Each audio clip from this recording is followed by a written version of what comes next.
Hey Prep You, Rich Lang here outside the bunker. It's Thursday, so it must be time for your range tip of the week. And this tip is coming to you not so when you're at the range, but before you go to the range. Every day I see somebody open up a bag and something's missing, or they didn't bring the right stuff, and they brought the wrong ammo for the firearm that they wanted to shoot, or gosh, I didn't bring the right firearm, or this or that. And like ammo, I was gonna say ammo isn't a big deal because you can always get it at the range. Well, you can't get ammo at the range most of the time, at least where I work. Targets aren't a bad thing. You could always pick up an extra set of ears or eyes or whatever, or plugs for your ears, but it's an added cost, so you always want to make sure that you have everything you have. And I got kind of a little list here, of stuff that you definitely want to check. Now, we're talking indoor range. We're not talking outdoor. It is the winter. Although I go to the outdoor range in the wintertime too, just to see how the rifle shoots and how I feel and how I shoot, when it's like, 30, 20, 0. I've shot 15 below with 30-mile-an-hour winds before. That was my son's idea. That was nuts. I think we were out there for about 7 minutes. Then we went to the bar. Anyhow, all right. Indoor range. In the springtime, we'll do one of these for the outdoor range. But let's, here's some of the things that I came up with. A lot of ranges don't allow you to take snacks or drink into the range. Okay, a lot of people say, well, I don't get it. Why can't, I take a drink or, whatever in there? Because if you spill it, it's going to go all over the place. And then if it's a sugar-based thing, it's going to get sticky, and then I got to clean it up, and it's a mess. You track it all over the place. We just don't allow it where I shoot. Most ranges I know don't allow you to bring something in, even water, even though water's, obviously not a big deal, but it means that I have to clean it up when you spill it. So we just don't allow water. So make sure you hydrate and have a snack before you get there, or while you're waiting to go on the range. You could, we've got like snack machines and pop machines, and you can have that. Just don't bring it into the range. All right, but these are the things you want to double check for before you even leave home. All right, make sure you have the firearm that you want to shoot. Make sure you have the right caliber of ammo for the firearm you want to shoot. Make sure you brought the right extra magazines for the firearm you want to shoot. If you're bringing more than one firearm, that's fine. Just have them all in your bag, but check them all out. If you want 2 firearms, make sure you got the ammo for 2 firearms, and the extra magazines for 2 firearms, and the loaders for 2 firearms, all right? Eyes and ears, and I suggest not only the set that you're gonna wear, but another set.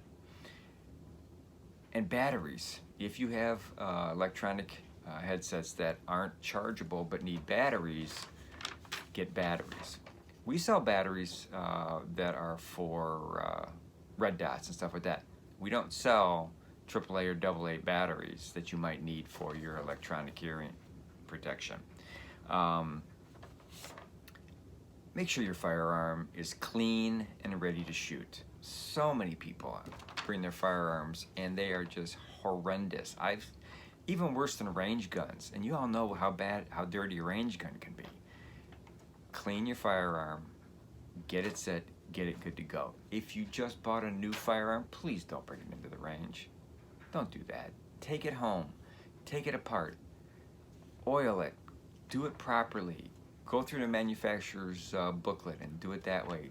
Look on YouTube, find out ways to lubricate your firearm before you shoot it. Then bring it back. I know you want to shoot that new firearm. I know. We all do. Take it home. Learn the trigger pull. How long is that trigger pull? Get used to the sights, all right? Do some dry firing with it. Clean it out. Get it set to go. Then come back to the range and then shoot it, all right? Extra batteries for your optics. Sure, we sell them, but we may not always have them.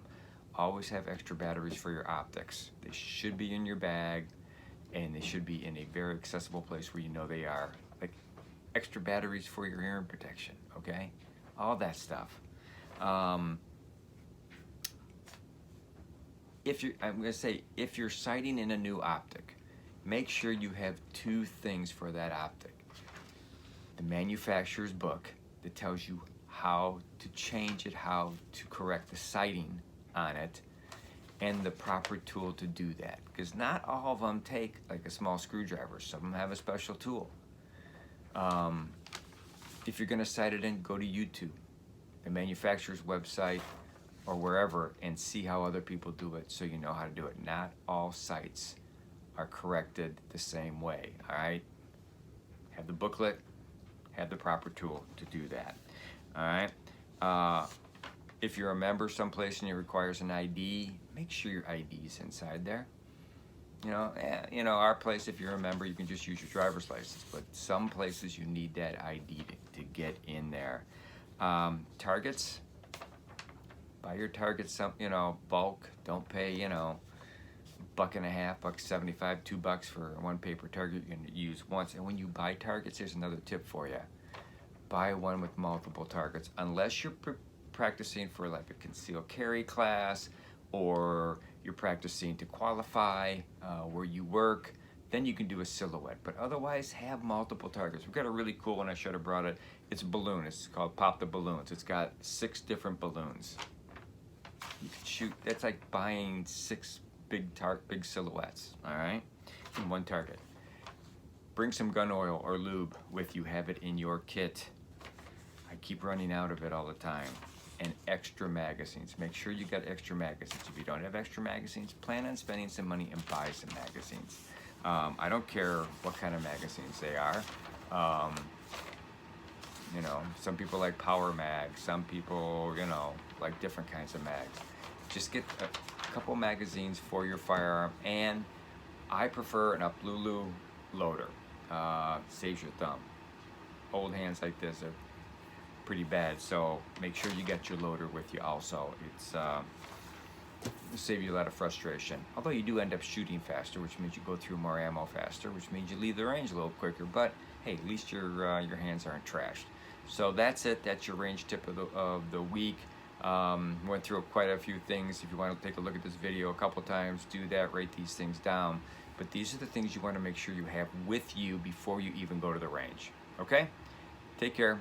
Be good. Subscribers, thank you very much. Please pass this video along to everybody you know, especially shooters, new shooters. And don't forget, we've got the shooters playlists on there, going to the range playlist, all kinds of different playlists, preppers playlists and stuff like that. So check it out. Send your friends, family, and enemies, frenemies, whatever you want to call them, to our YouTube channel, Prep You. We'd appreciate it. More subscribers are happier, and please comment. We appreciate that as always. So thanks a lot. Take care. This is Rich for Prep You. We'll see you next time.